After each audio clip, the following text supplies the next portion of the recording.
Hai adik-adik, selamat datang. Hari ini kita nak jadi penyiasat. Nak bongkar satu kisah yang, sangat menarik. Ini kisah tentang dua penyedut minuman. Jom kita sama-sama siasat macam mana pilihan kecil kita setiap hari boleh bantu jadikan bumi kita tempat yang lebih bersih dan ceria. Cuba fikir balik. Pagi tadi ke, tengah hari tadi ke, adik-adik ada tak guna penyedut minuman? Mungkin masa minum air kotak? Mesti ada kan? Nampak macam benda biasa je. Tapi sebenarnya, setiap penyedut minuman ni ada cerita penting tau.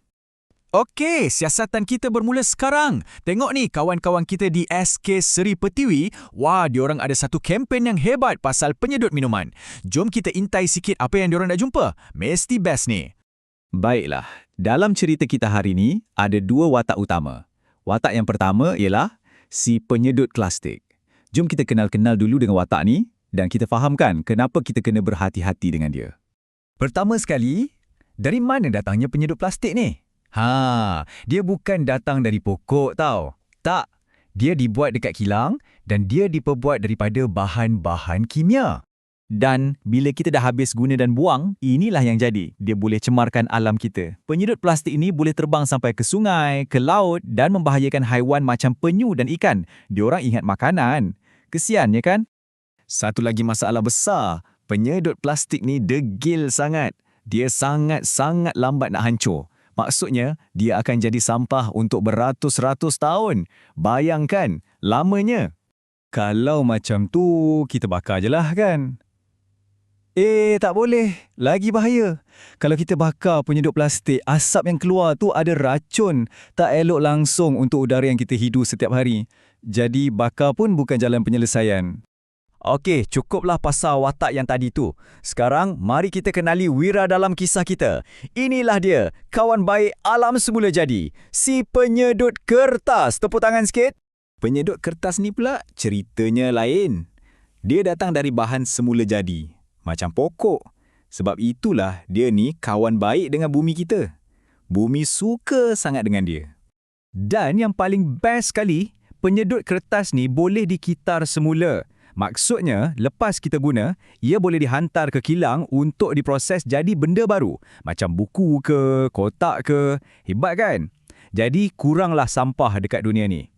Ingat tak penyedut plastik tadi yang degil sangat nak hancur tu? Penyedut kertas ni pula sebaliknya. Ia sangat mudah terurai. Maksudnya, ia akan hancur dan jadi sebahagian dari tanah balik dengan cepat. Tak adalah jadi sampah lama-lama. Dan sekarang, tiba masanya untuk perlawanan yang kita tunggu-tunggu. Di satu sudut, si penyedut plastik. Dan di sudut lawannya, si penyedut kertas. Jom kita tengok siapa yang lebih hebat. Untuk bagi kita faham, kawan-kawan kita di SK Seri Pertiwi dah tolong buatkan peta buih ni. Peta ni tunjukkan dengan jelas apa yang sama dan apa yang berbeza antara dua penyedut minuman ni. Jom kita tengok lagi dekat. Okey, jom kita bandingkan. Mula-mula, bahan. Kertas dari alam semula jadi. Plastik dari bahan kimia. Jelaskan. Lepas tu, kesan pada alam. Kertas boleh dikitar semula. Bagus untuk bumi. Plastik pula mencemarkan alam. Dan yang ketiga, pasal penguraian atau macam mana ia hancur. Kertas mudah je hancur. Plastik pula, lambat sangat. Tapi, ada satu benda yang sama. Perasan tak? Betul, bentuk dia. Dua-dua pun sama je. Boleh guna untuk minum air. Jadi lepas kita tengok perlawanan tadi, dah nampak jelas kan siapa pemenangnya? Mestilah si penyedut kertas. Dan yang paling penting adik-adik kena tahu, pilihan untuk tentukan pemenang ni sebenarnya ada pada tangan kita semua. Nak senang ingat, macam ni je. Fikirkan penyedut kertas sebagai kawan alam. Dia baik, dia tolong jaga bumi kita. Manakala penyedut plastik pula, dia musuh alam. Dia rosakkan bumi kita. Kita mesti pilih kawan baik kan?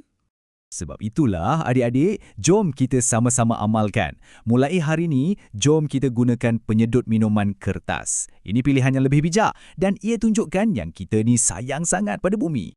Dan benda yang paling berani kita boleh buat untuk jadi wira bumi ialah dengan bersemangat kita katakan tidak kepada penyedut minuman plastik. Setiap kali kita tolak, kita sebenarnya dah jadi seorang hero. Jadi sekarang, soalan terakhir untuk semua wira-wira kecil di luar sana. Apakah pilihan bijak yang akan adik-adik buat lepas ni untuk jaga rumah kita, iaitu bumi? Ingat tahu, satu pilihan kecil daripada seorang wira macam awak boleh buat perubahan yang sangat besar.